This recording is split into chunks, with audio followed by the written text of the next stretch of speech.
My hands trembled as I stared at my phone.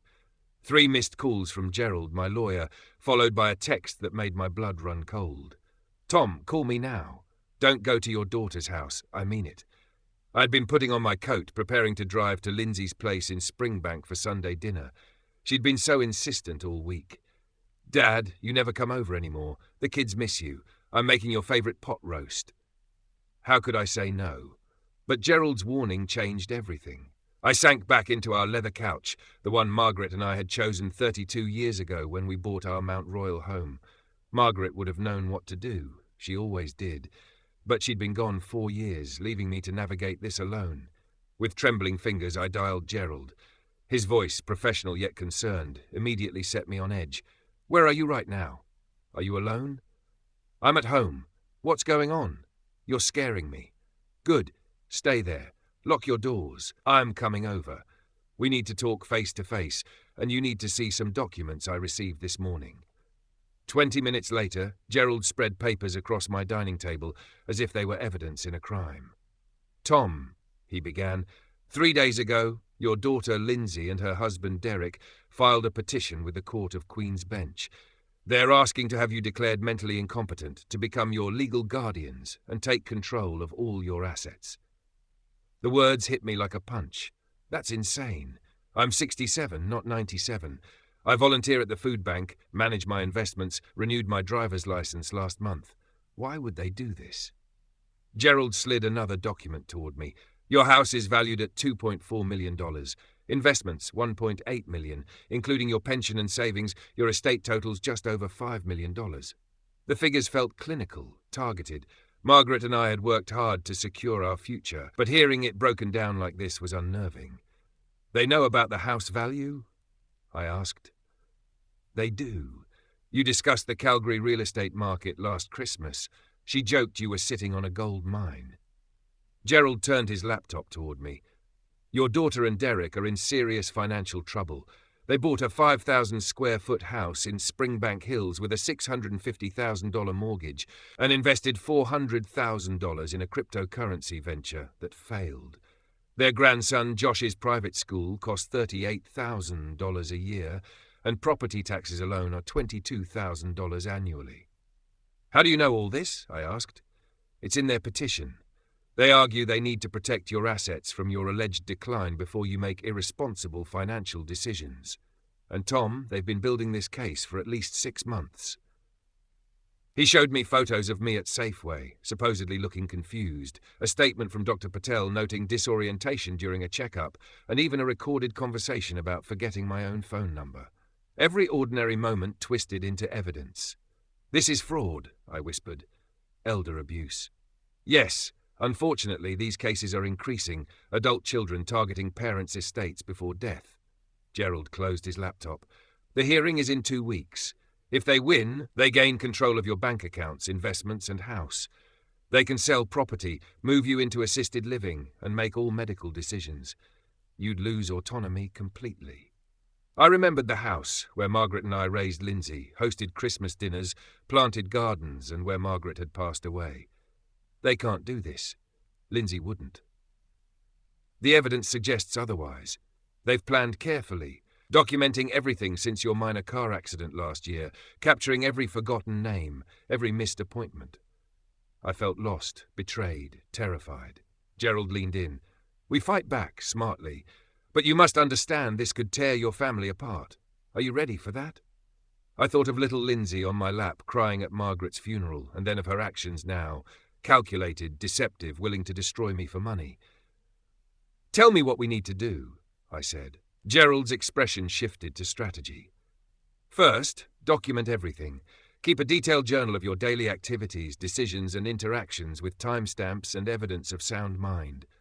Second, get evaluated by an independent geriatric psychiatrist. Third, act normal around them. If they suspect you know, they may escalate their actions. That dinner invitation was likely planned to gather more evidence against you." The realization hit me. The manipulation was deliberate. At 67, my own child had reduced me to tears.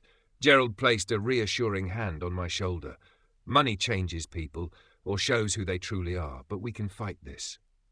Over the next week, I followed Gerald's instructions meticulously. I kept a detailed journal, noting everything from morning crossword times to volunteer shifts at the Calgary Food Bank. I met with Dr. Sarah Chen, a geriatric psychiatrist, who administered a full battery of cognitive tests. Mr. Morrison, Dr. Sarah Chen said after our third session, I can state with full professional confidence that you show no signs of cognitive decline, dementia, or mental incompetence. Your memory is excellent, reasoning sharp, and judgment sound.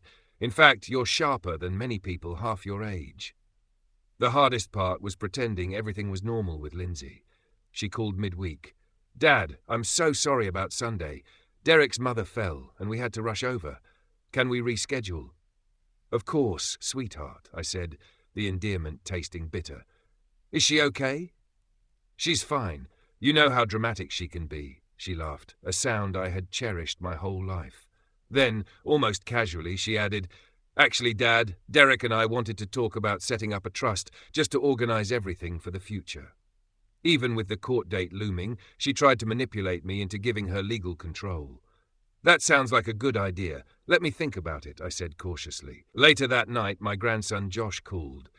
Grandpa, I need to talk to you alone, he said. He arrived 20 minutes later, red-faced from cycling over and visibly shaken. Grandpa, I need to show you something. You can't tell Mom or Dad I told you.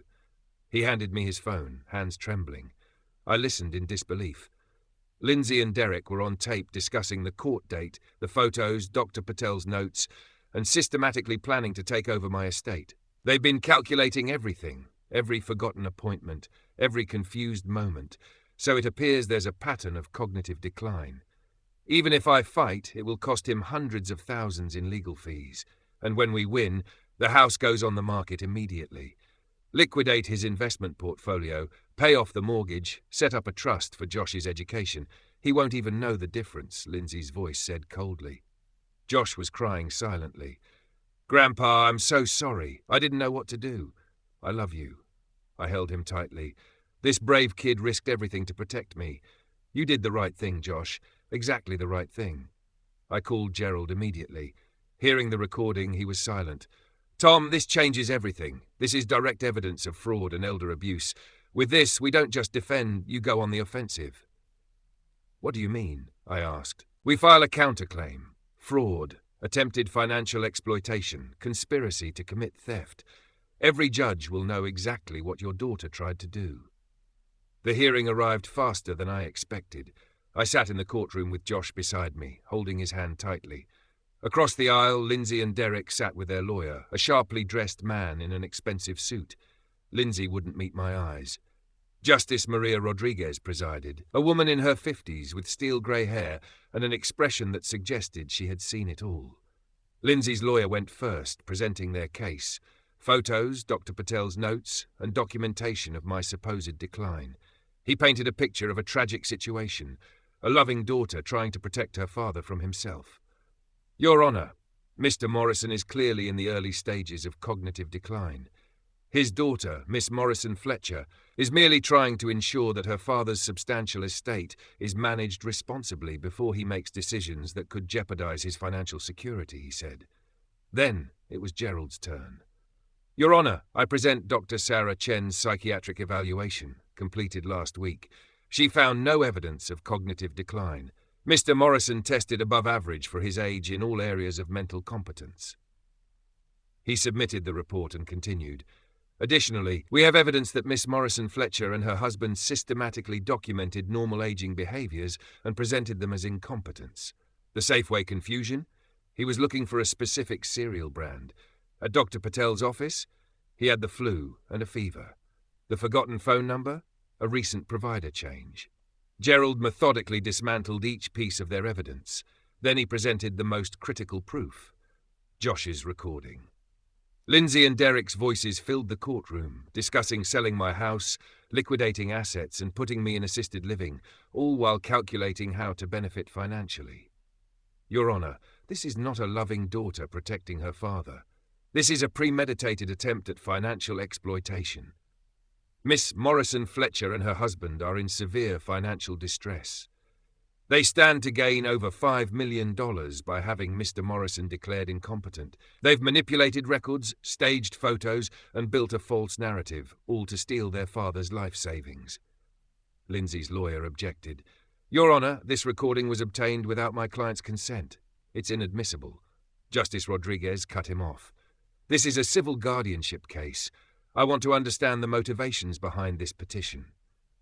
She turned to Lindsay. Miss Morrison Fletcher, explain why you discussed selling your father's house and liquidating his assets while he sits here, clearly of sound mind.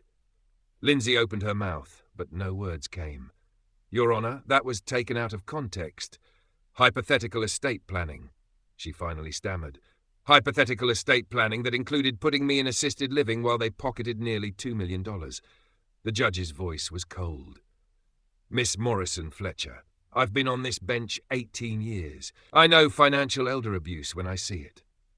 She paused, studied her papers, then addressed Lindsay and Derek directly. I am dismissing this petition with prejudice.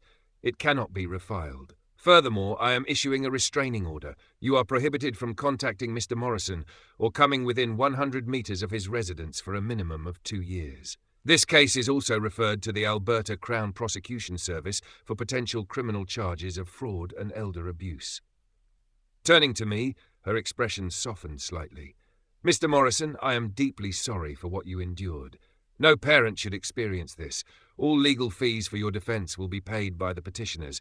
I recommend updating your estate plan to prevent future manipulation. Lindsay was crying, but these weren't remorseful tears. They were tears of someone who had just lost everything. Dad, please, she called as the court adjourned. I looked at her one last time. I understand perfectly, Lindsay. I understand you were willing to sacrifice me for money. I understand that you saw your father as an estate, not a person. I understand the mother you claim to love would be ashamed of what you've become. Josh squeezed my hand. My brave grandson who'd done the right thing despite the consequences. Grandpa, can we go home now? Yes, Josh, let's go home. As we left the courthouse, Gerald walked beside me. That was incredibly difficult. How are you feeling? I don't know, I admitted, looking down at Josh. Not all family is blood, and not all blood is family. I lost a daughter today, but I gained the knowledge that I raised at least one person with integrity. Josh needed someone to put him first, and I could be that person. That evening, back in our Mount Royal home, I called Gerald again. I need to update my will, the house, the investments, everything. I want to set up a trust for Josh's education and future. Lindsay gets nothing, not a dollar. She made her choice. Are you sure, Tom? That's permanent, I'm sure, and I want it explicitly stated why.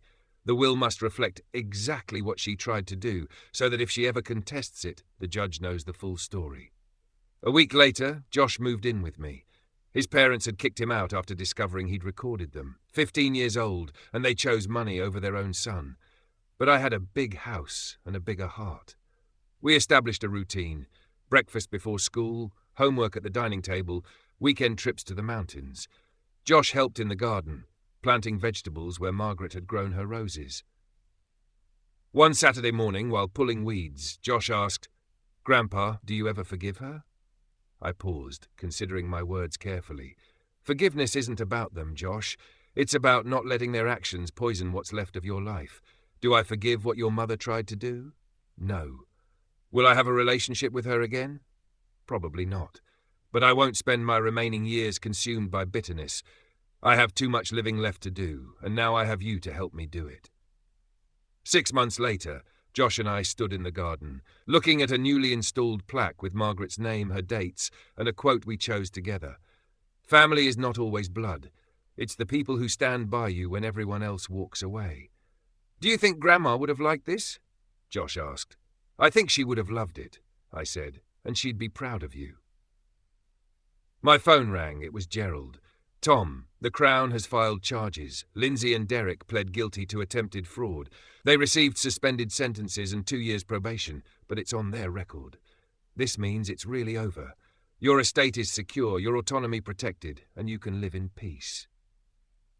I looked at Josh, carefully watering the vegetables we planted together. My grandson had saved me, and I was saving him in return. Thank you, Gerald, for everything, I said.